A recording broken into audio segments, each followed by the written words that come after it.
언론아싸 방송 3분 전입니다. 방송을 보시기 전에 여러분들이 먼저 하실 일이 있습니다. 공영방송을 지키기 위한 3가지 미션. 화면에 보이는 대로 차례로 서명하시는 겁니다. 첫 번째는 이동관 방통위원장 후보자 임명을 반대하는 서명이고요. 두 번째는 수신료 분리징수 효력 정지를 촉구하는 헌법재판소 탄원에 참여하는 것. 마지막 세 번째는 TBS 살리기 주민조례 발의에 서명하기입니다. 이거는 18세 이상 서울 거주자만 가능하다는 거 기억해 주시고, Y님, 이거 조금 더 쉽게 설명 가능하겠습니까? 네, 서명 링크 찾기가 어렵다고 하셔서 저희가 주소를 확 줄여서 만들었습니다. 주소창에 bit.ly/를 먼저 입력하고 그 뒤에 띄어쓰기 없이 이동관 지명철의 서명, 수신료 탄원서 제출, TBS 살리기 이렇게 각각의 제목을 쓰면 됩니다. 이것도 귀찮다 그러면 방송 제목 밑에 더보기란에 가시면 3개의 서명 링크가 있으니까 그걸 누르시고 이름, 주소 등을 적으시면 되겠습니다. 공영방송을 무너뜨리는 사람들도 작전 수행하듯 주도 면밀하게 밀어붙이는데 우리는 조금 더 꼼꼼히 악착같이 챙겨야겠죠? 온라인으로 서명하는 게 영 어렵다 하시는 분들은 그냥 민주언론시민연합으로 전화를 주십시오. 02-392-0181로 연락 주시면 친절히 안내한다고 합니다. 많은 참여 부탁드립니다. 자, 그럼 이제 채널 고정 바로 방송 시작합니다.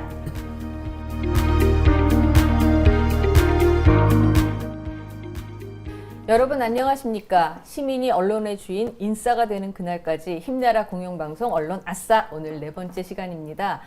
저는 민언연 상임대표 이진순이고요. 오늘도 저와 함께 진행해 주실 우유은혜님 나오셨습니다. 그리고 4개 노조 위원장, 4개 공영방송 노조위원장 함께 하셨습니다. 안녕하세요. 네, 안녕하세요. 안녕하세요. 반갑습니다. 안 본 지 한 주밖에 안 된 것 같은데 여기 계신 모든 분들을 비롯해서 우리 대표님 얼굴도 굉장히 좀 초췌합니다. 초췌하다기보다 많이 그을렀습니다. 네. 저희 요즘 비가 오나 뭐 폭염이 내리쪼이나 자꾸 길거리에서 이분들 다시 만나게 돼서요. 우리 이동관 청문회 있던 날도 국회 앞에서 계속 같이 집회를 했었죠. 네. 그날 청문회 어떻게들 보셨습니까? 가장 기억에 남는 대목 있으면 한마디씩 좀 소개를 해주시죠. 저부터 할까요? 예, 네. 예. 몇 가지 이렇게 몇 가지가 아니죠. 그 시작부터 오전 10시부터 거의 뭐 밤늦게까지 이렇게 이어졌는데 참 그 한숨밖에 나오지 않고요. 저는 그 얘기 한번 끄집어내 보고 싶습니다. 이 KBS랑도 사실 좀 관련이 있는 것이고요. 농지 취득 관련해서 당시 이제 모일간지 국민일보 편집국장에게 이제 저희가 이제 전한 거를 우리 청문회장에서 의원들이 이제 질의를 했어요. 그러니까 농지 취득과 관련해서 뭔가 이제 문제가 기사, 있었다라는 그렇죠. 기사가 나오려고 하니까 예. 국민일보 그 그렇죠. 이제 편집국장한테 당연히 이제 공직 윤리 문제와도 연관된 부분들이고 해서 네. 했더니 답이 그거였지 않습니까? 이게 내 친구인데 전화도 못 하냐? 그게 보도 나간 그래서 뭐 보도가 못 나갔냐? 뭐 이런 식으로 이제 변명을 했는데 그 KBS 사례를 제가 계속 말씀드리고 있지 않습니까? 이정현 홍보수석. 이정현 홍보수석이 세월호 보도 관련해서 보도국장에게 전화했던 거 아닙니까? 네. 그 빼달라고. 근데 뭐 보도국장이 네 알겠습니다 한 거 아니거든요. 그때 뭐 다 기억하시겠지만 그 김슈곤 국장이 얘기한 게 나름의 방송국의 시스템 얘기도 하고 뭐 하고 한단 말이죠. 근데 그게 결국에는 유죄를 받았지 않습니까? 방송법상 처음으로 유죄 받았던 것이고. 네. 근데 너무나 이거는 뻔뻔함을 넘어서 좀 뭐라 그럴까요? 이거는 그냥 뭐 법도 없고 상식 뭐 법 뭐 이런 것들이 도저히 뭐 이 머릿속에 없는 분 같아서. 네. 그러니까 내가 나 아는 사람한테 전화해서 나와 관련된 기사 좀 빼달라고 했기로서니 그게 뭐가 문제냐 뭐 이런 그러니까요. 발상이란 말이에요. 그치? 이런 분이 방송통신위원장을 하게 된다라는 게 이게 굉장히 걱정이 되는 거죠. 이게 또 근데 저도 좀 알아봤더니 국민일보에서 이동관의 전화를 받고 어쨌든 이 기사가 바로 나가야 되는데 결국에는 한 달, 2달 있다 나갔다면서요. 그러니까 그 타격감이 확실히 떨어진 거고 결과적으로 영향을 미친 부분이잖아요. 그렇죠. 그런 부분 저는 청문회를 보면서 조금은 답답했던 게 저도 물론 이동관이 말씀드렸지만 중국집 이름인 줄 알았다니까요. 몰랐어요. 근데 여러분들을 만나면서 이 사람이 얼마나 많은 악행을 했는지 구체적으로 알게 되는 상황에서 이 청문회 때 좀 더 구체적인 사례를 들어서 우리 MBC에서 얘기했던 사례들 이동관이 뻔뻔하게 얘기하더만요. 어떤 일이 있었고 구체적으로 어떤 결과가 있었는지 얘기해 줄 수 있냐고. 그때 그냥 팩트로 들이받아서 말을 못하게 하고 그걸 수긍하게 만드는 그런 것들이 조금 아쉬웠다. 너무 뭉뚱그려져서 하니까 약간 이동관도 뻔뻔하게 그게 뭐 어때서 뭐가 문제냐 약간 이렇게 나오니까 배째라 전략. 네, 그러니까 너무 아주 당황스럽더라고요. 막무가내로 그냥 나 몰라라 이거 나는 아무것도 몰라 이러는 거잖아요. 그 홍보수석실에 국정원 직원이 파견되어 있는데 그걸 홍보수석이 몰랐다는 거예요. 그래서 상식적으로 말이 안 되는 거거든요. 홍보수석실에 국정원 직원이 파견되어 있으면 훨씬 더 이제 주목을 받을 인물이고 당연히 홍보수석이 챙겨야 되는 인물인데 네. 국정원 직원이 파견된지도 몰랐다 그러고 제가 우리가 계속 여러 차례 얘기했던 소개했던 국정원 보고서에 대해서도 그러니까 서울중앙지검 그 수사 보고서도 자기는 취재 계획서라고 주장을 해요. 그러니까 계획서. 자기가 기사 쓸 때 기자였잖아요. 네. 기자였을 때 기사 쓸 때 취재 계획서 세운 거에 불과하다 계획에. 네. 근데 이거 완전히 거짓말이고 수사팀 보고서는 수사 결과를 정리한 거예요. 구체적인 진술들이 다 들어가 있단 말이에요. 이걸 취재 계획서다 이런 식으로 뭉치고 또 이제 국정원 장학문건 뭐 MBC의 어떤 라디오 프로그램을 분석한 보고서를 모니터링 보고서래요. 아니, 누가 모니터링 이게 계속 이제 말씀드렸지만 그 국정원 문건에 뭐라고 되어 있냐면 좌편향 진행자 퇴출 및 고정 출연자 교체, 문제 프로 폐지, 포맷 변경, 명예훼손 손배소 등 법적 대응으로 경각심 환기, 건전단체 보수 언론 주도로 문제 프로그램의 편파보도 문제 제기 등 시사 프로의 편파보도 실태 공론화 이런 대책들이 다 나와 있는 거예요. 장악을 하기 위한. 이걸 갖고 모니터링 보고서라고 모니터링 사기를 보고서라고 치고 있는 하면 저희 민주언론 시민연합이 전문입니다. 근데 저희는 한 번도 이런저런 보도 내용이 어땠다 저땠다라고 얘기하지 그래서 진행자를 퇴출시키고 이 프로그램을 없애고 이런 거를 쓴다는 건 말이 안 되는 그러니까 청문회 어떤 시간 제한, 장소적 제약 이런 걸 최대한 이용을 해갖고 명백히 증거가 있는 것들을 다 그냥 모르쇠로 일관하면서 시간만 계속 보내고 이제 감정 싸움이나 이런 걸 유발하는 그런 행태로 그냥 하루를 보내버린 아니, 거죠. 그러니까 비판적인 그 보도가 나오고 하면 그걸 그대로 정권이 받아들여서 사실상 이걸 뭐 고치거나 개선하려는 그 노력을 해야지 이게 건전한 언론 생태계라는 것이 굴러가는 건데 이거는 무조건 자기네들한테 그냥 뭐 대드는 거 갖고 막 마음에 안 드는 보도하면 다 저런 식으로 모니터라는 이름 그게 무슨 모니터입니까? 그게 그냥 언론 말살 정책의 단초가 다 됐던 것들이죠. 네. 와인님 보시기엔 어땠어요? 어떤 대목이 걸리던가요? 근데 그게 이동관 씨만의 생각이 아니고 정부 여당이 갖고 있는 언론관을 단적으로 보여주고 있는 거예요.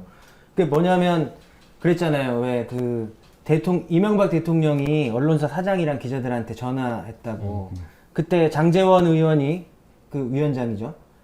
막 이죽거리면서 그러잖아요. 대통령이 전화도 못해요? 뭐 이렇게 언론사 사장한테 그렇게 얘기하잖아요. 안 되죠. 저 대통령이 왜 언론사 사장한테 전화를 해요? 만약에 저 같은 경우면 아니면 대다수의 양심적인 기자들은 그럴 겁니다. 대통령한테 전화 받으면 괜히 자기가 쓴 기사가 나는 그냥 있는 그대로 썼을 뿐인데 마치 와치독이 아니라 감시견이 아니라 애완견이 된 것 같고 뭔가 정권에 봉사한 것 같고 기분 나쁠 것 같아요. 그 반대로 얘기해서 마음에 드는 기사 나와서 그렇게 전화하면 마음에 안 드는 기사는 또 어떻게 할 거예요? 그럼 또 모니터링 할 거 아니에요? 그러니까 소위 말하는 권언유착이라는 게 그런 것인데 언론사 사장, 언론사 제작진과 권력은 최대한 떨어져 있어야 하고 각자의 그 독립성 이런 것들이 확실하게 존중이 되어야 하는데 거기에 대한 감이 없는 거죠. 그게 네. 그냥 전화하는 게 아니라 정권에 유리한 보도나 글을 썼다라는 걸 격려하기 위해서 전화했다라는 거잖아요. 그러니까 그게 칭찬해주러. 훨씬 더 문제인 거죠. 저는 이거 되게 인상 깊었는데 밥 먹듯이 보도 개입하는 거 아닌가라는 질문에 보도 협조 요청은 스핀 닥터의 기본 업무다. 제가 스핀 닥터가 무슨 뜻인지 모르겠는 거예요. 네이버에 찾아보니까 정치적 목적을 위해 사건을 왜곡하거나 조작하는 사람이라는 거예요. 모사꾼 막 이렇게 나와요. 이게 기본 직무다? 그러니까 뭔가 이거 그러니까 당황스럽더라고요. 이분은 스핀 닥터가 굉장히 부정적인 의미의 그런 용어라는 걸 모르고 쓰시는 것 같아요. 아니면 그걸 자랑스럽게 생각하거나. 좋은 그러니까 거라고 생각하나 봐요. 스핀이라고 하는 게 이렇게 이렇게 한쪽으로 비튼다 이런 뜻이거든요. 그러니까 왜곡하고 조작할 네. 수도 있다라는 건데 이걸 어떻게 기본 직무라고 닥터의 방점이 찍혀 있는 거예요. 치료하는 거군요. 학위나 뭐 네. 어떤 자격증 이런 걸로 생각하는 거예요. 네, 닥터 네. 약간 기술자로 해석한 거 아니에요? 기술자. 네, 조작 기술자 이런 뜻이죠. 그걸 네. 본인이 스스로 내 스핀 닥터라 내가 했기로서니 뭐가 문제야? 이제 이렇게 얘기를 한 거죠. 저는 그때 청문회 당시에 여의도에 계속 있었기 때문에 나중에 봤어요. 근데 그거 보면서 아, 또라이는 답이 없구나. 그냥 피하는 게 상책이라는 이제 부모님 말씀을 좀 새겨 들었는데요. 피하고 싶습니다. 예. 아니면 제가 또라이가 되거나 네, 그런 생각을 했는데 저는 가장 위험한 발언 중에 하나가 공영방송이 노영방송이다라는 취지의 발언이었는데요. 현재 공영방송이 네. 노영방송이다. 공영수정 확보가 안 된 것이 이제 노조 체제 때문이고 그 다음에 권력과 자본이 아닌 노조로부터 독립하는 것이 되게 필요하다라는 말씀을 그 말을 말은 했거든요. 거꾸로 하면 노조로부터 독립하기 위해서라면 권력과 자본 밑으로 가도 상관없다. 혹은 네. 그게 더 바람직하다. 이런 의미인 것 같아요. 이건 일단 헌법을 되게 능멸하는 네. 발언이거든요. 노동조합이라는 것 자체를 부정하는 얘기라서 되게 그러게요. 부적절한 얘기라고 저는 생각을 하고요. 아, 근데 확실히 모자를 쓰시니까 좀 이렇게 전투적이야. 자신감 있게 네. 네. 이렇게 자신 센 있게. 발언이 나오시네요. 아, 원래 더 심하게 그날도 되거든요. 우리 이동관 청문회 때도 네. 그 집회를 하는데 우리 티님이 모자를 쓰고 발언을 네. 하시는데 그날 굉장히 감동적인 연설을 하셨거든요. 네. 그래서 모자의 힘이 아닌가. 오늘도 모자의 힘을 좀 보여주시기를 네, 부탁드립니다. 네. 네. 근데 왜 그- 모자를 쓰신 거예요? 제가 모자를 쓴 이유는 제가 야구 선수들이 징크스가 있잖아요. 근데 제 징크스 중에 하나가 모자를 벗으면 말을 잘 못한다는 거예요. 모자를 쓰면 계속 그럼 한번 벗어봐야지. 그래서 모자를 쓰는 거에 대해서 너무 죄송하게 생각하지만 네. 제가 모자를 네, 썼습니다. 괜찮습니다. 이게 낫겠죠? 근데 말씀도 되게 빨라지시고 뭔가 되게 네. 파이팅이 이동관 넘치시는. 청문회 때 뭐 내용에 대해서는 다들 또 지켜보셨기 때문에 보신 분들은 다 아실 내용이라고 생각이 드는데요. 이 이동관 청문회에 전후한 언론 보도도 문제입니다. 아, 예. 네. 민원연 저희는 진짜 순수한 모니터 보고서입니다. 민원연에서 이제 보고서를 이동관에 대해서 언론들이 어떻게 보도했는지 조사한 바가 있는데요. 청문회 이전, 청문회 이후 뭐 이렇게 다 나눠서 봤는데 청문회 이전에도 보면은 KBS나 MBC에 비해서 조선, 동아, 중앙일보의 보도 건수 자체가 굉장히 낮습니다. 161건, 150건 이런데 뭐 22건, 18건 그리고 아래 표는 뭐예요? 청문회 기간 동안 18, 19, 20일 3일 동안인데 48건, 41건 나온 거에 비해서 조중동이 5건, 2건, 7건. 예, 웬만하면은 보도를 안 하고 싶어 하고요. 더 문제가 있습니다. 그 다음 표 보여주시죠. 그 다음 표는 검증하고 의혹에 대해서 확인하는 그런 검증 보도가 얼마나 되느냐라는 퍼센트인데요. 네. KBS, MBC가 18%에서 24%, 예, 밑에도 비슷하죠. 16, 20. 이런데 조중동 저건 빵건 없다는 뜻입니다. 전무합니다. 이동관 이 양반이 언론이라 함은 공산당 기관지가 아니려면 검증하고 확인하고 취재해야 한다. 그게 언론이다라고 얘기를 했습니다. 그 기준에 따르면 조중동 상당히 위험합니다. 공산당 기관지로 분류될 가능성이 높습니다. 이것만 보더라도 전 느낌 옵니다. 이동관이 왜 이렇게 공영방송을 못 잡아먹어서 안달인지. 검증하는 방송 별로 안 좋아하는 것 근데 같습니다. YTN은 왜 모니터 하지 그러니까요. 왜 YTN. YTN은 저희가 대상에서 빠져 있어서 저희가 따로 설명을 못 저희는 이제 드려서. 뉴스를 너무 많이 하니까 예. 비교군이 안 24시간. 되는 거예요. 네, 맞습니다. 저희 정확히. TBS는 그건. 시사 방송을 안 해서요. 네. 보도가 없기 때문에 안 하신 거죠? 네, 그렇습니다. 지금 시사 방송 자체를 안 하고 계시죠. 그러니까 이 검찰이 무서운 게 기소를 이렇게 독점할 수 있다는 것도 무섭지만 네. 수사를 안 해버리는 게 더 큰 맞아요. 권력이거든요. 그러네요. 근데 언론도 이 이슈 자체를 죽이려고 하면 아예 보도량을 확 줄이는 거죠. 그렇죠. 네. 그리고 관심에서 그날 멀어져. 중요한 이슈가 있을 때 다른 이슈를 부각을 하면서 이 뉴스 자체를 이제 덮어버리는 줄여버리는 거. 몇몇 네. 뒤에 그냥 조그맣게 네. 처리하고 네. 넘어가는 그런 것들이 지금 이동관 검증 보도 과정에서 여실히 좀 확인이 되고 있는 거예요. 네.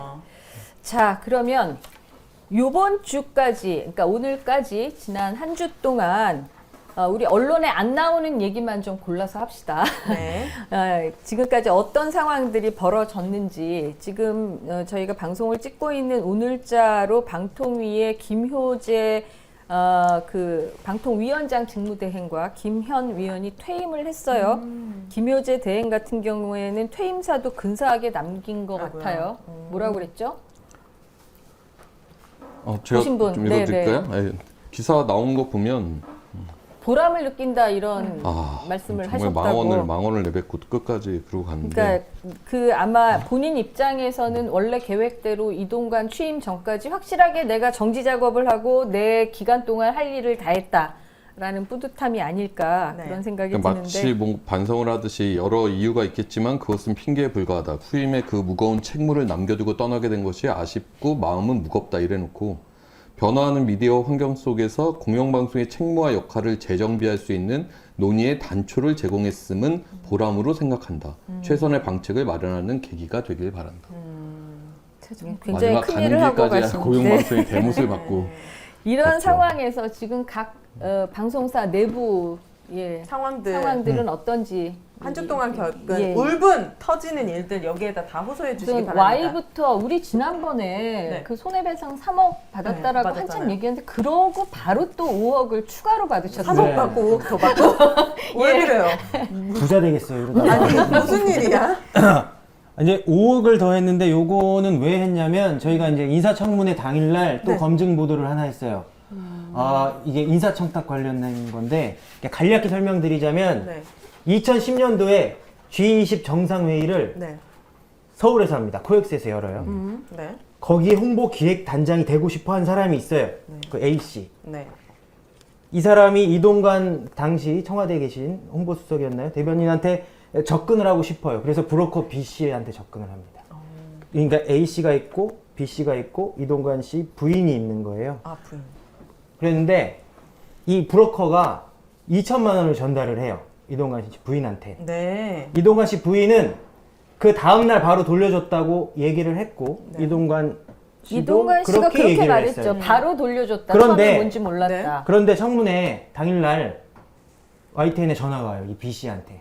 브로커가. 오. 내가 돌려받은 게 그 바로 바로 다음 날이 돌려받은 게 아니고 2달 뒤다. 그러니까 아니 근데 그거를 알면 당연히 언론이 보도를 해야죠. 그쵸? 이상하잖아요. 물어봐야지. 추가 해명을 요구했죠. 보도하고. 네. 그랬더니 악의적이다. 이게 무슨 YTN이 사회적 흉기가 됐다. 아 이게 맞아요. 사회적 흉기라는 표현을 썼어요. 요즘 네. 흉기난동 사건 막 벌어지고 하니까 거기에 빗대서 한 말이에요. 사실 얘기한 건데 왜 사회적 흉기라고 하는 거예요? 그걸 보도했다는 이유만 하는 거예요? 그렇죠. 이게 정원 유착이에요. 아마 뭐 민주당 쪽이랑 뭔가 연결이 돼서 본인을 흠집내기 위해서 청문회 때 이런 보도를 했다. 이러면서 5억을 다시 냈습니다. 그래서 그럼 지금 두 달- 합의 8억입니다. 아, 그 2달 만에 준 거는 그러니까 그게 성공을 못한 겁니까? 그러면 청탁이? 청탁이 성공 못했죠. 아, 그래서 2천만 원을 안 받고 그거는 돌려준 뭐 거예요? 지금으로서는 정확히 알 길이 없지만 그러나 어쨌든 제보를 받은 YTN 입장에서는 제보자가 이렇게 말했다. 청탁을 했고 돈을 거기 줬고 후속은 그렇죠. 네. 더 이제 뭐 당사자 해명을 더 들어봐야 되겠다. 뭐 이런 투로 방송을 한 것에 대해서 네. 민사 소송을 건 거죠. 그리고 앞서 했던 그 3억 소송한 거는 그 방송사 하고 난 거잖아요. 앵커백. 네. 그래서 실제로 요거는 고소장이 들어왔어요. 음. 3명한테. 일단은 성명 불상의 그래픽 담당자와 어. 그 담당 PD. 네. 근데 또 한 명은 전혀 상관없는 분이에요. 그 방송 사고가 일어났을 때 네. PD도 아니었고 그 시간에 일하지 않았던 분을 근데 그냥 왜 왜 그래요? 그랬어요? 모르겠어요. 아. 정말 모르겠네 스킨 닥터 진짜. 아닌 것 같아요.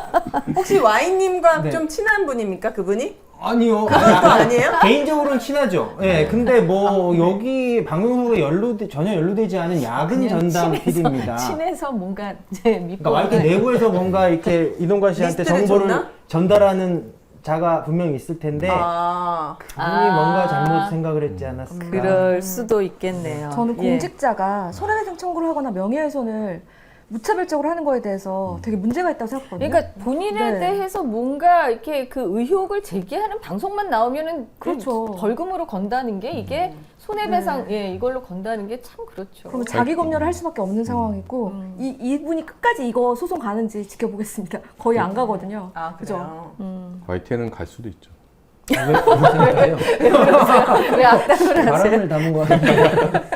그러니까 언론의 검증 기능이라는 게 네. 우리가 뭐 재판을 해서 유죄 판결을 내리는 게 아니잖아요. 정말 중요한 취재원들이 어떻게 주장하는가를 전달을 하고 양쪽의 입장을 같이 전달을 해서 이제 시청자들에게 판단을 구하는 그쵸? 거잖아요. 청문회 당일에 저렇게 중요한 취재원이 전화를 와서 이런 주장을 하면 주장을 보도하고 거기에 맞는 이동관 씨의 반론을 보도하고 하는 것이잖아요. 근데 당연한 그거 역할이죠. 자체를 이게 확인되지 않은 사실이라고 가짜 뉴스다 이렇게 몰아가면서 의도가 있다 이렇게 해서 소송을 거는 거는 그런 검증 자체를 약간 어렵게 만드는. 그러니까 아까 그리고- 청문회 기간 동안 검증 보도 그 주류 일간지들 빵건, 영건 이게 저는 무관하지 않다라고 봅니다. 심지어 이동관 씨 같은 경우에 그 지명되고 첫 출근하면서 본인도 얼마든지 그 자기 그 검증 맞아요. 대상이 자기에 되겠다. 대해서 그런 의혹 얘기 했잖아요. 보도해라. 의혹을 제기한 거에 대해서 근데 이렇게 5억씩 손배소 들어. 언론은 자기 말을 의심하고 검증하라면서요. 검증했더니 소송하고 뭐 낮에 낚시하는 하시는 거예요? 말씀하고 또 어두워지면 생각하는 걸 좀 달라지시는 아. 거 아니에요? 언행 불일치. MBC는 지금 권태선 이사장 해임이 됐죠? 그렇죠. 예. 이번 주 월요일 날 이제 원래 이제 방통위 회의가 수요일이 정기적인 회의인데 그것도 이제 앞당겨서 월요일 날 회의를 열어갖고 권태선 박문진 이사장에 대해서 해임 의결을 했죠. 그래서 말씀드렸지만 방통위원 5명 중에 지금 3명이 남아 있었는데 그 3명 중에 이제 야권 추천 의원은 퇴장을 하고 나머지 여권 추천 위원 둘이서 이제 방통이 이제 박문진 전체 예, 회의를 열고 예. 거기서 이제 박문진 이사장 해임을 했고 그 그래서, 권태선 예. 이사장이 이제 이들의 최종 목표는 MBC를 재벌에 매각하려고 하는 것 같다 그런 얘기를 하셨는데 그 좀 근거가 있는 얘기입니까?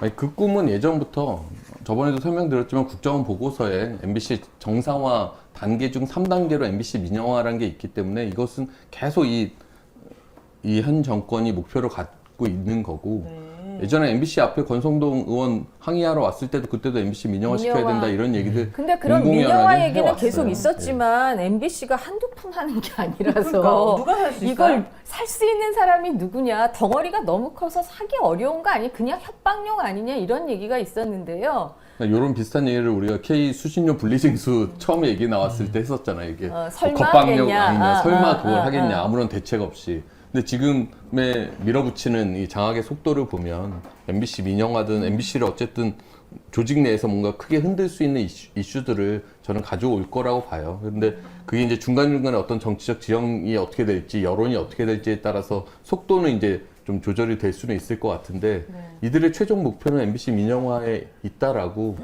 보여져요. 근데 이제 그런 것들 저희가 내부 구성원들이 그리고 어떤 시민들과 함께 어떻게 잘 막아내냐에 따라서 이것을 할 수도 있고 못 할 수도 있겠죠. 근데 현실적으로는 쉽지 않다고 생각해요. 저희가 내부 구성원들이 반드시 막아내야 된다라고 보고요. 네. 그보다 먼저 앞서서 이사장이 해임된 KBS 같은 경우에는 몇 발짝 더 일정이 빠르게 돌아갈 수 있지 않느냐. 그래서 사장 해임만까지도 상정이 될 가능성이 있지 않냐 이런 얘기가 있는데 어떻게 보십니까? 그렇죠. 그 좀 똑같이 저희가 이제 월요일이었죠. 21일 방통위가 이제 마지막 방통위가 열렸습니다. 열리면서 MBC 이제 권태선 이사장의 해임안 그리고 저희 KBS 같은 경우는 그 전에 이제 남영진 이사장이 해임을 시켰기 때문에 그 후임 인선 이사가 이제 이루어졌어요. 서기석 이사는 이미 들어왔죠. 그 황근 신임 이사가 이제 새롭게 선임이 돼서 무엇을 의미하냐면 이제 KBS가 11명의 이사진 구조가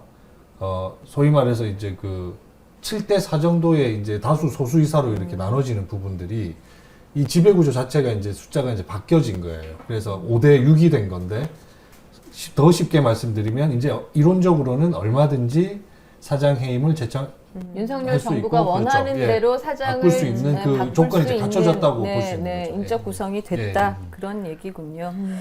아이고 진짜 숨가쁘게 돌아갑니다. TBS는 이사장이 바뀌어서 들어왔죠, 아예. 네, 새로운 손님이 와서 분주하게 움직이고 있는데요. 어떻습니까 분위기가? 분위기는 일단 그분께서 사실은 자리가 없었는데요. 지금 새로운 자리를 만들어가지고 저희가 바쁘게 청소도 하고 아, 마오가니- 공간이 없었으니까 네. 이사장실이 없었지요. 네, 마오가니 그 책상도 구해가지고 옮기고 마오가니 마오가니 책상. 책상. 아니 네. 돈이 없잖아요. 거기서 TBS 지금 뭐 어디서 임금 마오가니 삭감한다면서 네. 아니 그러니까 숙회를 원래 나오던 TBS 마오가니. 이사장은 상임이 아니기 때문에 비상근이기 때문에 이사장실이 따로 없었던 걸로 알고 있는데 원래 이사장실은 있었다가 없어졌었거든요. 근데 없었어요. 이번에 근데 다시 만든 거예요? 네, 비상임 이사인 임에도 불구하고 상임 이사처럼 일하시겠다는 소문이 와가지고 아, 그래서 저희가 좀 굉장히 불안해하고 있습니다. 잊지 말고 태극기 국기계양대 근처에 달아주세요. 아, 그래야 될 것 같습니다. 아 이분 태극기를 좋아하시는 분인가 봐요. 네. 그 얘기는 조금 이따 합시다. 그리고 또 하나는 저희가 행정소송이 저희 이번 주에 금요일에 그 첫 공판 기일이 잡혔었는데요. 8월 25일. 네, 폐지 조례안 무효 네. 확인 소송이죠. 네. 근데 서울시 측에서 갑자기 전화가 와서 한 달을 미뤄달라고 하시는 거예요. 왜요? 이유는 모르겠습니다. 뭐 변호사가 뭐 재판 일정이 있다고 미뤄달라고 혹시 하시는데 좀 불리한가요? 서울시가 이 폐지 조례안을 이렇게 강행한 거가 행정소송을 통해서 뒤집힐 가능성이 있다라고 보나요? 그건 아닐 텐데 그건 잘 모르겠지만 8월 25일이 공판 기일인데 8월 26일부터 서울시 시의회 임시회가 열립니다. 아마 그 기간을 좀 피하고 싶어서가 아닐까라는 추측을 하고 있는데요. 새 그래서- 이사장이랑 뭔가 전략을 짜고 이런 시간을 아, 보려고 그럴 수도 하는 걸 수도 있어요. 있을 것 새로 같은데. 이사장이 왔으니까 이제 작전을 좀 짜겠다 그래서 이런 걸 미뤄졌다는 수 말씀이십니다. 있겠네요. 네. 저희도 약간 뭐 언론에 크게 뭐 보도는 안 됐지만 저희 조합 차원에서 일단 감사원에 대해서 이전에 이제 방문진에 대해서 이제 부당한 국민감사 청구 받아갖고 진행한 건들에 대해서 감사원장이랑 유병호 사무총장을 이제 직권남용으로 공수처에 고발했고 이제 방통위 방문진 이사장 해임권에 관련해서도 이게 사실 절차상의 문제들이 엄청나게 많거든요. 그리고 말씀드렸듯이 조사도 하지 않고 해임 절차부터 개시하는 이런 막무가내 식의 사실 폭거들이 있어서 이것들에 대해서 공수처의 방통위원 김효재 이상인 그다음에 거의 조성은 사무처장 그다음에 방통위 실무자들까지 해서 공수처에 직권남용 혐의로 고발을 했어요. 그래서 최대한 어떤 법적 책임이나 이것을 좀 CCTV를 좀 더 가려 보려고. 공수처가 이제 일을 좀 해야 할 텐데요. 그러니까요. 그래도 네, 말입니다. 일을 좀 해주기를 네. 부탁드립니다. 그 지금 이렇게 새롭게 이제 해임되고 뭐 이러는 와중에 이제 그 자리를 속속 새로운 군단들이 채우고 있습니다. 우리 그 이명박 정부 시절의 언론 장악 그 시나리오를 가지고 다큐멘터리로 만든 최승호 PD 작품 이름이 공범자들인데 네. 저희가 여기에 제목을 붙인다면 우리는 돌아온 공범자들 뭐 이렇게 붙일 수 있을까 싶어요. 이진숙 전 MBC 사장 새롭게 방통위원이 됐고요. 유희림 전 YTN 플러스 대표가 이 방심위 네. 위원장으로 들어오죠. 해임된 정현주 위원장 자리를 차지하게 되고요. 박노황 전 연합뉴스 사장이 아까 말씀하신 새로운 마호가니 책상의 주인 TBS 이사장 그리고 황근 선문대 교수가 KBS 이사로 새로 선임이 됐습니다. 이분들이 어떤 분들인지 우리가 조금 더 알면 전체 이 큰 그림이 어떻게 굴러가는지 좀 감을 잡을 수 있을 것 같아요. 근데 우선- 보통 일이 이렇게 바로 그만두고 바로 후임이 되는 겁니까? 공모라든지 이런 그렇죠. 기간이 없습니까? 이 사람들도 다 세금으로 일하는 사람들이고 통신위원장들이면은 약간 공고 같은 거 채용 공고 같은 과정은 원래 없습니까? 원래 이런 상임위원 자리가 비었을 때는 좀 공지를 하고 공모하는 과정이 있어야 되는 통상 거죠. 그래왔죠. KBS 이사회만 보더라도 이사회 보궐이라고 하더라도 그 공모기간 있고 해서 좀 투명하게 진행되는 그럴 부분도 것 있어요. 같은데 이건 어떻게 이렇게 근데 바로 이거는 뭐 공통점이 딱 하나인 거죠. 말씀하신 신기해요. 대로 깜깜이. 약간 이렇게 바톤 터치하듯이 탁탁탁탁. 그러니까 깜깜이 인사. 그 자기네들만 미리 딱 그렇죠. 그 뒷골목에 대기하고 있다가 바로 바톤 터치 이런 방식으로 이런 이루어지죠. 과정의 절차상의 문제도 법적으로 문제 있는 거 아닙니까? 이제 그런 것들을 아마 다 그 당사자들이 그러니까 해촉이 되거나 해임된 당사자들이 아마 그래서 법적인 아마 대응들을 다 하고 계신 걸로 알고 있어요. 그러니까 근데 이게 임기가 항상- 딱 만료가 돼서 임기를 놔두고 그 전에 준비해서 교체하는 게 아니잖아요. 그러니까요. 중간에 갑자기 방문진 이사가 그만두는데 뭐 이틀 뒤에 갑자기 차기환이 후임 임명이 오고, 되고 예. 그러니까 뭔가 딱 시나리오를 갖고 자기들은 요 사람 그만두면 요 사람을 잘라서 누굴 넣고 요 사람 잘라서 누굴 미리 넣고를 계획이 있었다는 계획을 얘기. 다 하고 있었던 거죠. 계획이 있었습니다. 예. 네. 그래서 이분들이 어떤 분들인가요? 이진숙 전 MBC 대전 사장 네. 같은 경우에 MBC에서 좀 소개를 해주시죠. 이 대표님이랑 이름이 한 글자만 틀려가지고 아주 제가 혼란스럽거든요. 죄송합니다. 저 MBC 사장을 아니 방송에 가신 줄 알고 기뻐할 뻔했는데 이분은 전 MBC 이진숙. 그렇죠. 네. MBC 대전 사장은 이진숙, 네, 우리 이진숙. 대표님은 이진순. 수입니다. 예, 이 죄송합니다. 숙 씨는 어떤 분입니까? 이진숙 이분은. 뭐 유명하신 분이죠. 아, 그래요? 애초에 이제 처음에 MBC에서 과거에는 그 종군 기자로 좀 명성을 날렸던 분이에요. 그래서 이라크나 이런 데 파견 가서 전쟁 현장 취재도 하고 그러면서 약간 명성을 날리다가 네. 이제 2008년, 9년 이제 정권이 바뀌면서 이제 김재철 사장이 2010년에 이제 엄기영 사장이 쫓겨난 다음에 김재철 사장이 그 자리를 차지하면서 홍보국장이 됩니다. 이 사람이. 네. 그래서 김재철의 입의 역할들을 하죠. 그래서 저희가 김재철 사장 들어오고 나서부터 뭐 그때 이제 박문지 이사장이 뭐 청와대 가서 조인트 맞고 한 인사를 김재철 사장이 했다 뭐 이런 식의 얘기들 하면서 내부적으로 엄청난 이제 갈등들과 저항들이 있었거든요. 그럴 때 철저하게 김재철의 편에 서서 김재철을 옹호했던.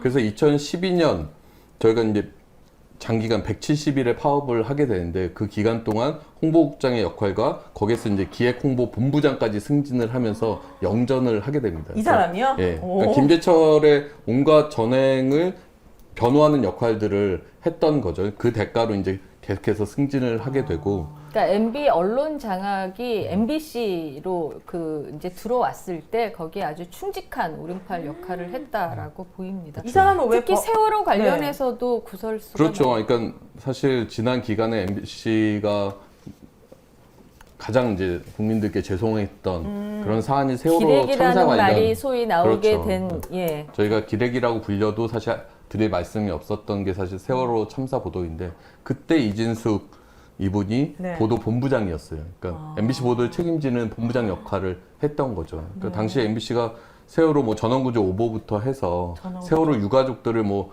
보도국장이 깡패 아니냐 뭐 이런 식으로 폄하하기도 하고 그때 잠수사가 이제 운명을 달리하고 이제 사망했을 때도 그것을 이제 유족의 조급함 탓으로 때문에 몰아갔죠. 죽었다. 예, 그랬죠. 그리고 그 이후에 뭐 유병원 관련 보도를 막 키워가면서 이 이슈 자체를 죽이는 역할부터 해서 이 온갖 세월호 보도의 그 악행들이 있었는데 그때 그것을 가장 앞장서 책임졌던 게 이진숙 보도 본부장이거든요. 그러면 이때는 언론이 장악된 상황이잖아요. 그렇죠. 완전 장악된 근데 상황이었죠. 참사가 일어났을 때 그런 식으로 폄훼가 될 수 있고 그렇게 왜곡 보도가 될 수 있다라는 걸 보여준 거네요. 그렇죠. 그 빌런이 이제 또 다시 돌아온 거고. 그렇죠. 그렇습니다. 그 와. 그러니까 사이에 그거에 착하다. 계속 승승장구를 했던 거예요. 그러니까 내부 구성원들의 뭐 수십 명, 수백 명이 징계받고 해고되고 쫓겨나는 과정을 계속 한 무리로 이끌어 왔던 거고 지난 10여 년 동안 MBC가 망가진 그 과정에서 가장 앞장서 있었던 인물이 지금 방통위원으로 돌아오려고 지금 하고 있는 이 사람은 거죠. 왜 처벌 안 받았습니까? 다시는 이 바닥에 발을 못 디디게 처벌을 했어야죠. 그러게 말이에요. 그래서 네. 대전 MBC 사장을 하다가 그게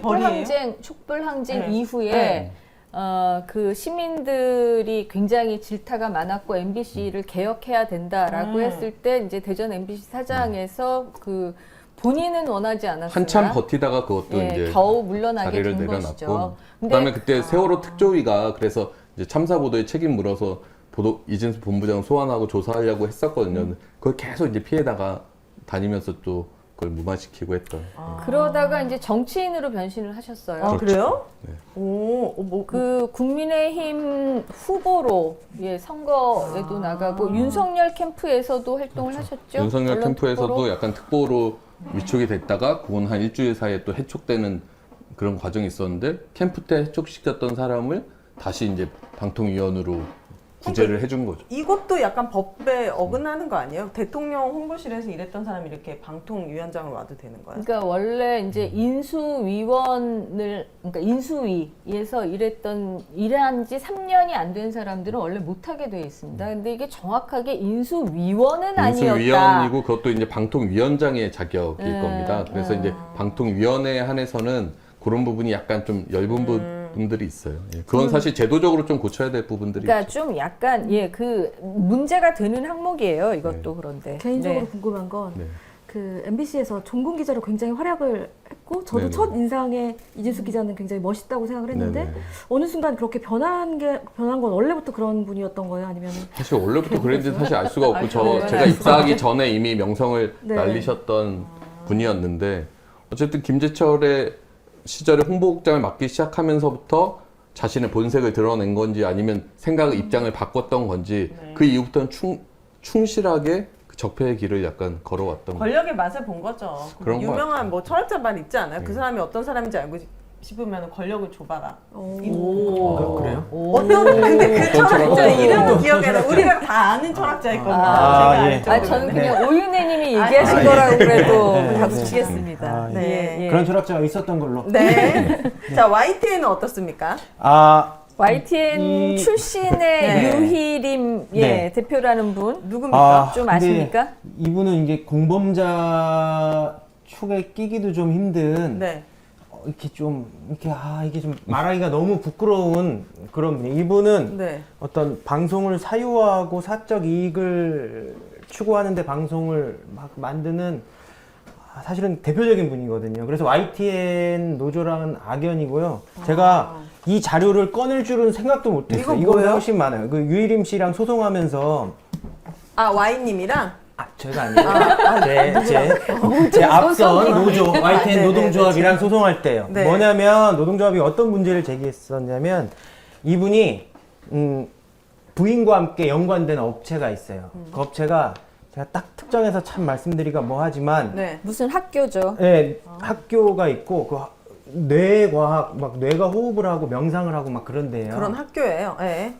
학교가 아니고 단체예요. 네, 단체. 그 부인은 그 단체 밑에 있는 학교의 교장이고. 교장. 아, 네. 네. 그 학교 얘기하면 안 되나 봐요. 그렇죠. 아니 뭐 근데 또 다 나갈 유급될까 테니까 봐. 네. 위축됐어요. 이번엔 몇 억. 위축돼가지고 네, 그 단체라고 합시다. 그 단체 네. 본인과 본인의 가족이 연관되어 있는 업체에 사실상 홍보 기사를 한 25차례 냅니다. YTN을 통해서. 방송을 통해서. 네. 심지어 본인 누나가 운영하는 식당을 이 시대의 맛집으로 소개를 해줘요. 아, 신기하다. 네. 그래서 왜 그랬냐? 네. 왜 누나 집으로 홍보해줬냐? 그러니까 진짜 맛있어서 맛있어서. 그랬다. 이런 건 좀 귀여운데.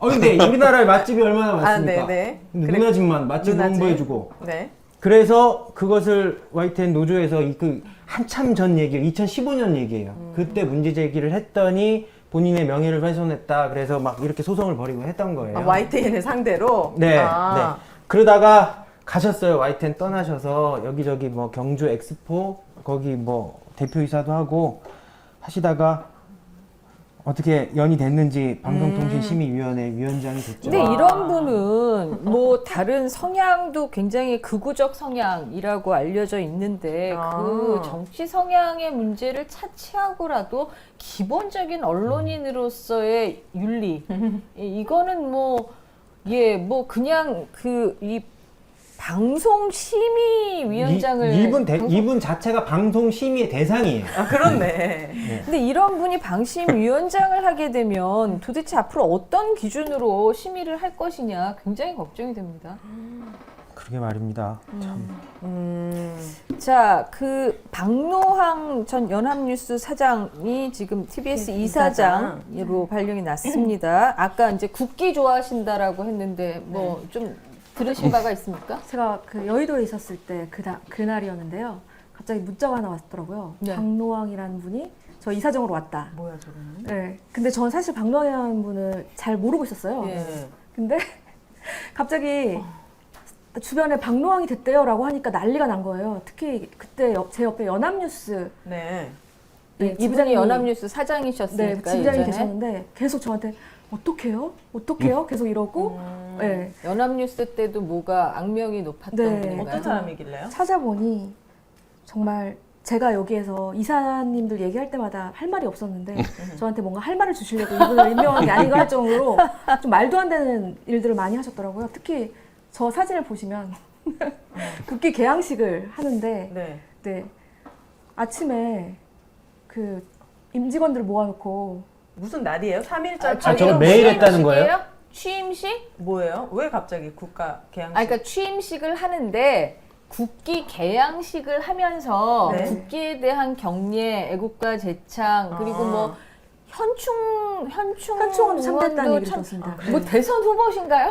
제가 생각할 때 정치인의 행보를 하셨다고 판단이 되는데요. 네. 애국 코드 맞추기라고 되어 있네요. 기자라고 하면 기자 출신이시잖아요. 그리고 방송사 기자라고 하면 되게 다양한 예, 생각들을 좀 품으셔야 되는데 이렇게 국가관이 되게 철저하신 분이 오셔가지고 이렇게 네. 예, 많은 문제를 좀 일으키셨더라고요. 그래서 애국 코드 그 당시에 박근혜 정부 시절에 좀 잘 보이고 싶어서 그런 애국 코드에 맞춘 게 아닌가라는 추측을 좀 하시더라고요. 근데 사람들이. 제 네. 짧지만은 않지만 하여간 제 경험으로 보더라도 사실 언론사라고 하는 데가 네. 특히 방송사는 다른 일반 직장에 비해서는 조금 이렇게 위계가 조금 덜 엄격해요. 네. 그래서 약간 뭐라 그럴까 약간 이렇게 건들건들하는 분위기가 예, 그 조직 건들건들 문화에서 약간 어감이 안 좋은데.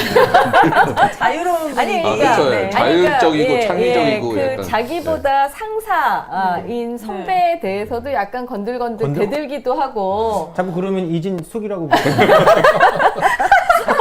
그러니까 뭐 국가관은 당연히 그러니까 제가 얘기하는 필요하죠. 건 국가관 필요할 수 그렇게 있는데. 막 얼차례하고 이런 분위기는 아니란 말이죠. 네. 훨씬 더 이렇게 자유롭게 뭐 네. 좀 항의도 하고 뭐 이견도 얘기하고 이래야 사실 언론사가 굴러가는 거 아니겠습니까? 근데 이분은 특히 뭔가 이런 제식 훈련, 이 뭐 절도 있는 군대식 뭐 이런 문화를 좋아하시나 봐요. TBS 이제 앞으로 그거 해야 되는 거 아닙니까? 매일 저희도 그 농담으로 거기에 태극기라도 갖다 놔야 되는 거 아니냐라는 그런 농담이 나오고 있습니다. 태극기 개양식 할 것 5시면 같은데요? 개양식하고 이분 언제 하양식인가요? 뭐라 취임하세요? 근데 매일 했다는 거 아니에요? 태극기 개양식을?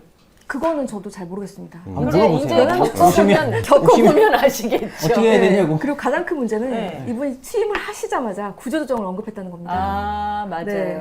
그래서 비대한 조직이다 TBS. 저희 솔직히 비대하지도 않고 제작비도 솔직히 타 방송사의 10분의 1 정도 수준밖에 안 되거든요. 근데 비대하다고 하면서 이제 구조조정을 언급해서 되게 심란한 상태고 저희가 사실은 그 임금 반납을 좀 전 직원이 좀 동의를 해서 그거를 추진하고 있는 상황이었어요. 20% 월급 삭감하자 뭐 이런 네. 예, 움직임이 그거- 있는 거죠. 재정적으로 워낙 맞습니다. 잘려서 힘드니까. 네. 그런데 임금 삭감 하지 말고 말라. 그냥 구조 조정하면 돼. 이분은 이런 생각이신가요? 그렇게까지 말씀은 하시지 않았지만 저희가 느끼기에는 오늘 대표께서 이제 서한문을 내셔서 그건 좀 보류하겠다라고 말씀하셨는데 아 임금 삭감을 보류하겠다. 그게 앞으로 뭐 월급 고스란히 받아가도 돼라는 좋은 소식이 아니고 아예 그러니까요. 자르면 해결돼 이런 거일까봐 지금 걱정이 되는 그런 거예요. 소식일까봐 굉장히 걱정과 우려가 되고요. 그분이 한 인터뷰 중에 되게 여러 가지가 있는데 김어준에 대한 구성권을 청구하겠다. 그것 좀 김어준을 구상권. 구속하겠다고요? 아니요, 김어준에 대한 구상권. 구상권을 청구하겠다. 아. 시민들한테 예, 나쁜 김어준이 뉴스를 전했다. 가짜 네. 뉴스로 그 네, 네. 엄청난 피해를 끼쳤기 때문에 시민들한테 그 피해에 대해서 보상을 해줘야 된다. 진지게 하지 왜 지금 갑자기 나타나가지고. 네, 그거랑 또 그러면 이제 TBS가 시민들한테 뭘 지급을 하고 대신 김어준한테 받아야 그렇죠. 그게 그래야 구상권이잖아요. 구상권이죠. 먼저 돈을 주시고 그 다음에 뭐 그런 것도 김어준한테 없이 신청하는 게 김어준. 구상권이죠. 그리고 뭐 김어준 출연료가 높은데 그거에 대해 국민 세금으로 그렇게 과잉 돈을 쓴 거에 대한 책임을 경영진에 묻겠다. 네, 저 여러 가지 말씀을 많이 하셨습니다. 그러니까 어쨌든 이분이 얘기하는 구조 조정이라고 하는 거는 순수하게 경영 악화의 어떤 해법으로 대응책으로 얘기한다기보다는 네. 뭔가 구조 조정의 대상과 기준이라고 하는 거에 네. 뭔가 그런 비경영적인 그런 요인이 껴 있을 것 같아요. 그러니까 뭔가 얘는 성향상 마음에 안 든다라든가 예, 뭐 이런 과거에 이런 방송을 했던 사람들은 뭔가 대상으로 삼겠다 이런 의도가 있는 거 아닌가요? 오세훈 서울시장이 저희 정택 신임 대표를 임명할 때는 저희 전문성, 방송의 전문성을 좀 높게 사서 저희는 좀 기대를 많이 했거든요. 그런데 아무래도 이제 정택 대표는 인적 쇄신에 대해서 굉장히 지금까지 일관되게 자기는 하지 않겠다라고 했거든요. 그렇죠. 그러니까 대신 혹시 칼을 쥐어주는 게 아닌가 이사장한테.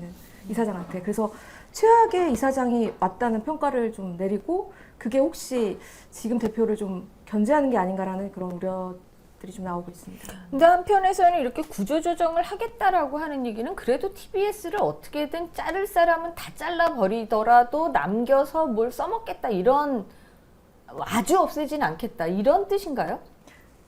이거는 뭐 공식적인 그쵸. 견해가 아니라 이제 주변에서 뭔가 여러 가지로 TBS를 살려줄 모양이다. 라고 의견은 생각하는 사람도 또 있고. 있는데요. 근데 이거 자체가 솔직히 어떻게 될지 모르잖아요. 구조조정을 시작하면 어떻게 변될지도 모르고, 그다음에 만약에 민영화까지도 지금 언급한 상태이기 때문에 오세훈 서울시장이 이분이 그 역할을 하러 왔을 수도 있고, 그건 이제 추측을 해야 아니 되는 근데 거죠. 꼭 좋은 시그널로 볼 수 없는 게 저기 여가부도 없앤다면서 여가부 장관 임명하잖아요. 그래서 그쵸? 잼버리 대회를 이 모양으로 만들었죠. 그렇죠. 예, 예, 예. 알겠습니다. 그럼 KBS로 좀 넘어가고 싶은데 KBS에 오신 황근 이분은 또 누굽니까? KBS. 이분은 KBS. 네. 과거 그 KBS 이사를 한번 하셨던 양반입니다. 네. 한번 했던 분이고 지금 그 산문대 교수로 네. 쭉 있으면서 주로 이제 공영방송에 대한 뭐 이런 의견들을 많이 했는데, 저는 뭐 이분에 대한 어떤 뭐 평가라든지 이런 거 전에 가장 우려되는 부분 중에 하나가, 어찌됐건 간에 이분이 그때 KBS 이사의 일원으로 있으면서 당시 사장을 이렇게 선임하는데 참여를 했습니다. 그때 된 사람이 김인규 특보, MB 시절 특보했던 김인규 사장을 만들어냈던 이사회의 일원이란 말이죠. 근데 사실 이제 김인규 사장에 대한 뭐 평가를 떠나서 그 정권을 창출했던 그 MB의 가장 언론 특보라는 그 완전한 정치적인 낙하산이었다는 게 네. 시발 자체가 잘못됐던 거였거든요. 근데 그 이사회에 참석했던 양반이 지금 보궐이사로 와서 결국에는 지금의 기존 경영진을 교체하고 새로운 사장을 앉힐 때 얼마나 자기가 그 자기 어떤 KBS 이사로서의 강령이나 철학을 따를 수 있을까, 저는 그렇지 않다고 보고요. 그런 것들 우려되는 점. 또 하나가 공공연하게 그런 얘기를 많이 하고 다니세요. 그게 뭐냐면 소위 말해서 이제 그 방송사나 언론사의 KBS도 마찬가지지만 편성 규약이라는 것들이 있단 말이죠. 이게 뭐냐면 우리가 최소한의 공정 방송을 할 수 있는 제도적 장치로 이해하시면 되는 거예요. 네. 뭐 예를 들어서 외부의 압력, 내부에서 어떤 부당한 지시가 있다 하더라도 그런 간섭을 배척하고 할 수 있는 내부의 자정 능력 같은 것들인데, 네. 여기에 대해서 무용화를 계속 주장하고 계시는 거예요. 그러면 이분이 이제 이사로 들어가서 실제적으로 어떤 행동을 할지 너무 뻔한 거 아닙니까? 그 공정한 방송들에 대해서 어찌됐건 간에 자꾸 흠집내고 입을 댈 테고 이런 제도적 장치들을 깨부수려고 할 테고, 그래서 상당히 좀 우려되는 부분들이 큰 분이죠.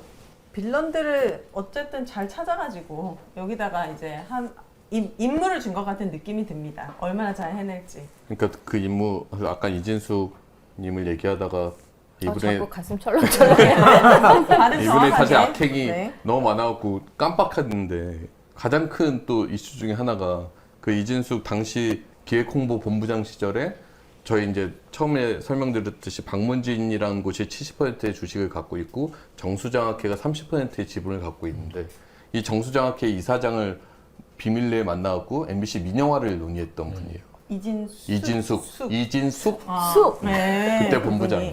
그러니까 지금 말씀드렸듯이 국정원 MBC 정상화 전략 3단계의 민영화, 그걸 지금 다시 이루려고 하는 지금 구도에서 이진숙이 다시 방통위원으로 왔다라고 하는 것은 그게 의도가 심상치 않은 거죠. 그러니까 그때 대화가 최필립 이사장을 만나갖고 이진숙 본부장이 대화를 나누는데, 이제 뭐 매체 기자가 최필립 이사장이랑 통화하다가 이제 통화 끝난 줄 알았는데 이사장이 이제 통화 버튼, 종료 버튼을 안 누르고 자기들끼리 얘기한 게 이제 어머나. 다 녹음이 돼서 기억나네. 알려진 네. 거예요. 근데 그 둘이서 되게 비공개로 은밀하게 MBC 민영화의 대책을 논의하는 게 고스란히 담겨갖고 이제 공개됐던 적이 있거든요.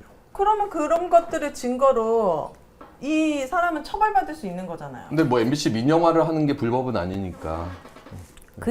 민영화를 논의한 것 자체가 불법이라고 할 수는 없는데, 그러니까 이분의 성향과 이분이 이제 방통위원이 돼서 앞으로 네. 어떤 쪽으로 드라이브를 걸 것인가, 특히 MBC 출신으로서 MBC 문제에 관해서는 굉장히 네. 주도적인 목소리를 낼 걸로 보이거든요. 그래서 여러분 진짜 MBC 이러다 민영화 되게 생겼습니다.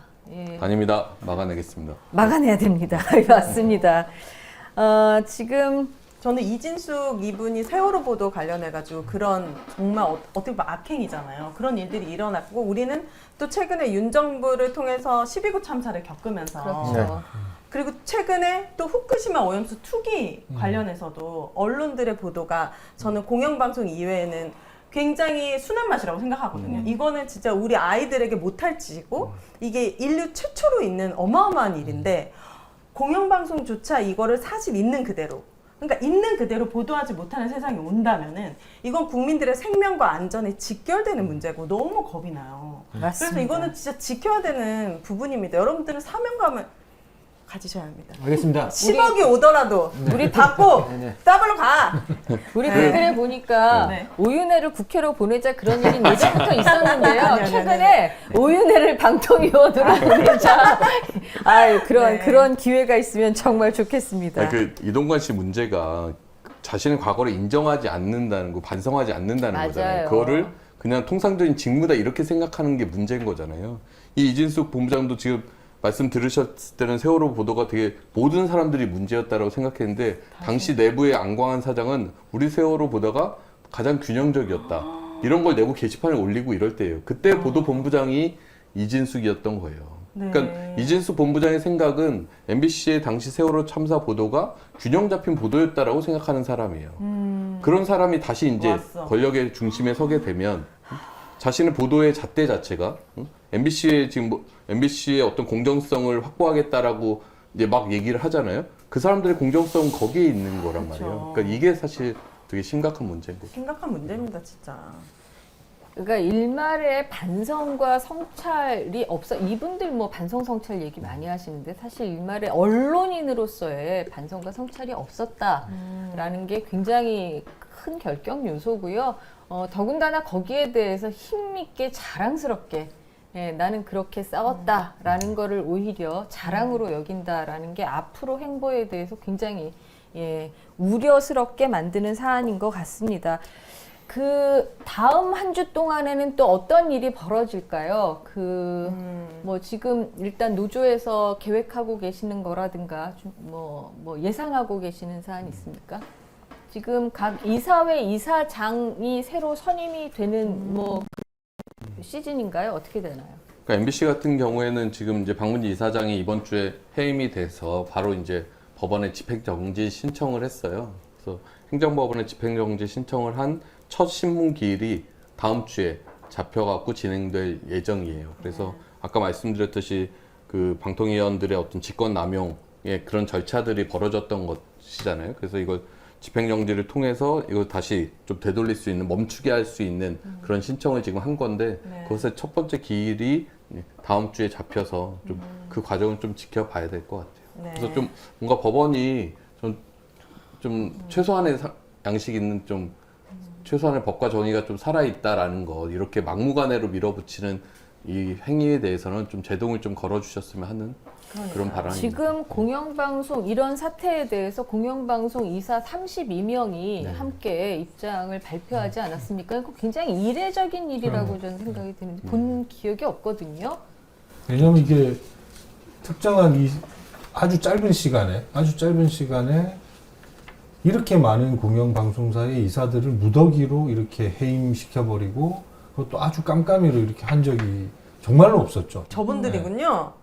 네네. 공영이사 네, 공영방송 32인이 이사들, 네네. 대통령실 앞 집회에 가서 네. 이렇게 지금 외쳐. 왼쪽부터 EBS 유시춘 이사장이시죠? 네네. 가운데가 MBC의 박문진, 권태선 네. 이사장, 그리고 KBS 남영진 이사장.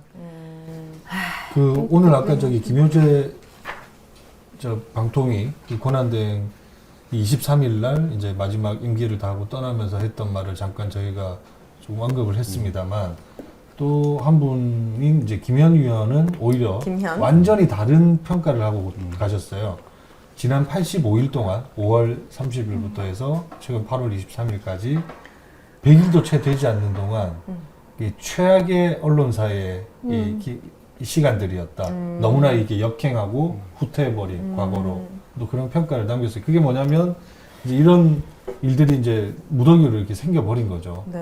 뭐 공영방송의 지배구조가 한 곳에 한 명 사실 이렇게 해임하고 하는 것들도 과거 보면 굉장히 지난한 과정들이었어요. 근데 이게 이제 한꺼번에 이러니까. 그렇죠. 이런 것들은 이제 법도 뭐 상식도 없으니까 그냥 날려버리고. 그래서 저는 MBC M님 말씀하신 거에 전적으로 동의하고 똑같은 의견을 말씀드리고 싶은 게 그럼으로써 이게 너무 광범위하게 하다 보니까 저는 분명히 이게 법적으로 한 군데서만 덜컥 걸리면 네. 정말 이거 다시 새 질서를 좀 정립할 수 있는 그 계기가 될 거라고 봐요. KBS 자체 내에서도 이렇게 공영방송이 장악당하고 있는 과정들을 상세하게 보도하고 있습니까?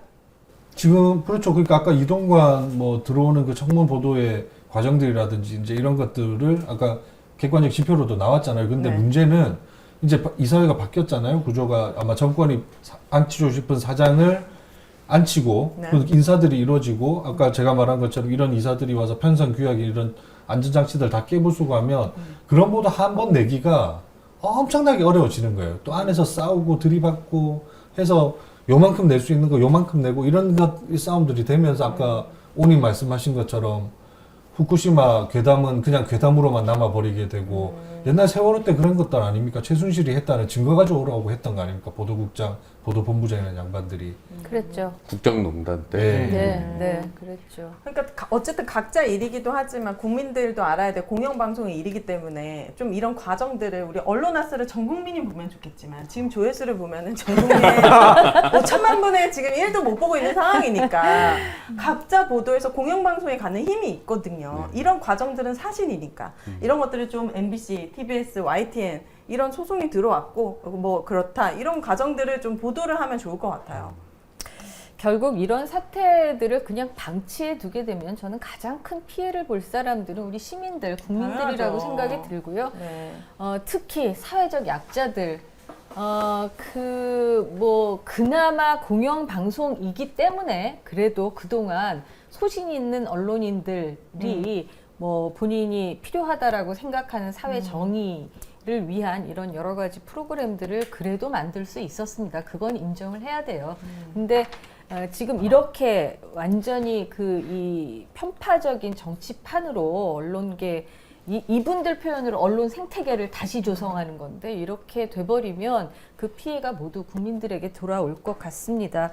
맞습니다. 이쯤에서 또 한 번 시민 참여가 필요합니다. 오늘부터 하나 더 늘어가지고 3개 서명해야 된다는 거 알고 계시죠? 1번은 이동관 아웃 관련된 서명이고 두 번째는 수신료 분리징수 안 돼. 그리고 TBS는 시민 거야. 이 세 가지 서명입니다. 인터넷 주소창에 bit.ly/ 하고 제목을 직접 입력하거나 이 영상 제목 밑에 더보기라고 써 있어요. 그거를 클릭하시면 밑에가 쫙 열립니다. 그래서 더보기란을 클릭하셔가지고 거기 가시면 서명 참여 링크를 누르셔도 됩니다. 그리고 Y님께서 전화번호 안내 이 부탁드립니다. Y님이 전화번호 지난번에 틀리게 네. 말씀하셨기 때문에 아마 그거 정확히 외울 때까지 계속 이 알겠습니다. 계산을 드릴 것 같습니다. 전화번호 다시 안내드리겠습니다. 민원연 전화번호고요. 02392-0181. 네. YTN 제보 전화는 02398-8585. 네. 글로 전화하시면 안 같은. 되고요. 민주언론 시민연합 02392-0181로 전화 주십시오. 그러면은 자세히 안내를 해드린다고 합니다. 네. 네, 마무리할 시간입니다.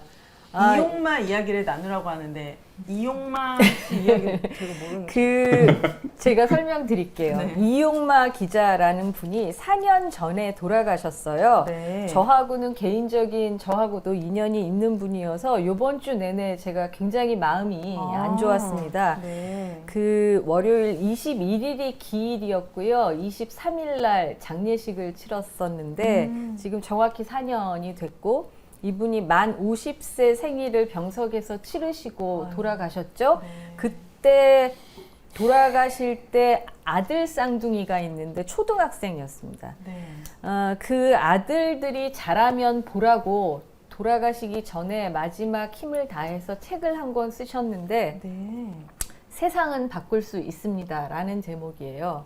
이분이 왜 돌아가셨냐? 네. MB 정부 때 그 언론 장악에 대해서 그 저항하는 공정방송을 위한 파업을 이끌다가 당시 MBC 기자였고 MBC 노조의 홍보국장이었죠. 1호 해고자가 되었습니다.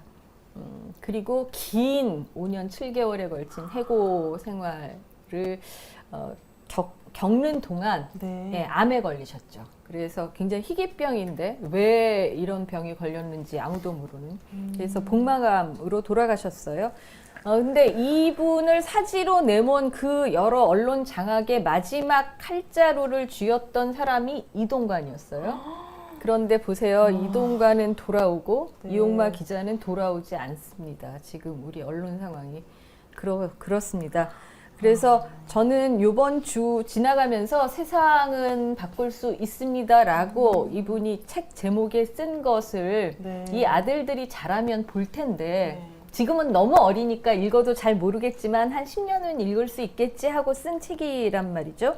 근데 우리가 이 아들들한테 너희 아버지가 한 말이 맞아. 그게 옳은 말씀이야. 라고 얘기할 수 있으면 좋겠고 거기에 대해서는 같이 뭔가 책임을 느끼고 그렇게 그러네요. 그런 세상을 만들 그럴 어떤 그 역사적인 책임이 우리 모두에게 있는 게 아닌가라고 생각을 했습니다. 네, 이렇게 많은 분들의 땀과 희생으로 공영방송을 정말 힘들게 지켜냈는데 이렇게 단 한 칸에 이동관이요? 그 사람 하나 때문에 무너지는 게 말이 됩니까? 네. 안 되죠. 시민들이 힘내서 언론 여러분들이 아싸. 힘을 모아주셔야 하는 이유가 바로 여기에 있습니다. 이용마 선배가 이제 마지막까지 갖고 있었던 본인의 어떤 삶의 주제가 이제 네. 공영방송의 주인은 국민이고 그렇기 때문에 국민이 공영방송의 경영진, 사장을 뽑아야 된다라는 그런 방안들을 앞장서서 제안을 했었거든요. 그래서 그렇게 해서 우리가 방송법과 방문지법 개정안을 그동안 많이 논의해 왔는데 그거 아직까지 저희가 약속을 못 지키고 있는 거죠. 그래서 그런 부분들도 앞으로 계속해서 노력해서 어떤 공영방송의 주인인 국민이 어떤 공영방송의 경영진 임명에 어떤 식으로든 좀 주인의 역할을 좀 할 수 있는 방안들을 좀 계속 찾아가야 될 것 같아요. 네, 이분은 아예 정치권이 이사를 선임하는 거라든가 사장을 선임하는 과정에서 손을 떼라. 라는 게 이분의 주장이었고요. 그게 저희 민원연도 같은 입장입니다만 네. 100명 정도 되는 국민 추천단을 만들어서 그 국민 추천단이 뭐 PT도 받고 정책 보고도 받고 그래서 그 배심원단처럼 실제로 MBC나 KBS나 공영방송의 사장을 선임하는 권한을 대통령이나 정부 여당 혹은 뭐 야당 이렇게 나눠 갖지 말고 그냥 국민들이 갖게 하자 그런 주장을 하셨어요. 이런 주장이 힘을 얻으려면 이거는 여당이나 야당에 기대서 할 수 있는 게 아니고 정말로 국민들이 힘을 내서 뜻을 모아야 할 것 같습니다. 저희는 오늘 여기까지 하고요. 네. 다음 주부터는 저희가 네. 새로운 방식으로 시민들을 만나 뵙게 되죠. 네, 여러분들은 지금 녹화 방송을 보고 계시지만 이 녹화를 하기 전에 이분들은 줌회의도 하고 미리 와서 분장도 하고 회의도 하고 무슨 방송을 이렇게까지 요란스럽게 막 거의 며칠을 준비합니다, 여러분. 하지만 여러분들이 여러분들의 참여라든지 더 사랑을 생생하게 느끼고 싶어서 바로 요일과 시간을 변경했습니다. 매주 화요일 저녁 9시에 이제 라이브를 해보기로 했는데 사실 이분들을 데리고 잘 될 수 있을지 잘 모르겠습니다. 그래서 여러분들께서 다음 주 화요일에 들어오셔가지고 밤 9시죠. 들어오셔서 우선 응원 댓글, 채찍 말고 우선 응원 댓글을 좀 남겨주시고 또 그리고 궁금한 것들 바로 Y에 궁금하다, K에 M에 T에 궁금하다 이런 것들을 바로바로 소통을 할 수 있기 때문에 다음 주부터는 라이브 화요일 저녁 9시에 찾아뵙는 것으로 하겠습니다. 예, 저희 되게 많이 긴장하고 긴장되네요. 있습니다. 그래요? 다음 주에 생방송 때 네. 많이 들어와 주시고 따끔한 질책이든 뭐 날카로운 질문이나 의견이든 많이 남겨주십시오. 직접 실시간으로 소통하겠습니다. 네. 예, 저희는 그럼 다음 주에 생방송으로 여러분 찾아뵙겠습니다. 다 같이 외치면서 끝내보도록 하겠습니다. 언론 아싸!